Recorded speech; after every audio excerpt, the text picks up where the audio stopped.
থেকে? আমি জীবনে যে কাজটা করি নাই সেটা হচ্ছে গান গাওয়া। আচ্ছা, ঠিক আছে, এটা ওই যে স্কুলে যে জাতীয় সঙ্গীত গেয়েছে ওটা আমার জীবনের শেষ গাওয়া। ঠিক আছে, এবং সেটা অনেকের মধ্যে গেয়ে ফেলতাম বলে আমি যে সুর তাল লয় ঠিক ছিল না এটা মানুষ বুঝতে পারতো না। ঠিক আছে, তো আপনার যেটা ধারণা এটা সম্পূর্ণ ভুল। আমি কয়েকটা জায়গায় কখনোই ছিলাম না, যেমন গান বাজনায় ছিলাম না, খেলাধুলায় ছিলাম না। এটা আমি ক্রেডিট নিচ্ছি না, এটা আমার ডিসক্রেডিট। এগুলো হওয়া উচিত ছিল, এগুলো আমার হয়নি। তবে আমি ছোটবেলায় কিছু আবৃত্তি করার চেষ্টা করতাম, সেটা আমার কণ্ঠস্বর আবৃত্তির কণ্ঠ উপযুক্ত না। আমি বাচিক শিল্পী হওয়ার চেষ্টা করিও নাই। আপনি বাচিক শিল্পী না এটা কে বলছে?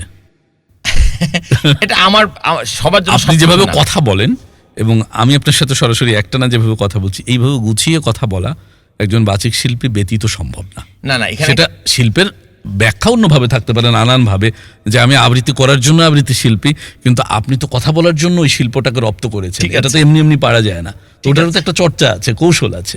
ঠিক আছে, কিন্তু আপনার কথা যত সুন্দর মানে মোলায়েম সেটা আমার কখনোই হয়নি, সেটা সম্ভব না।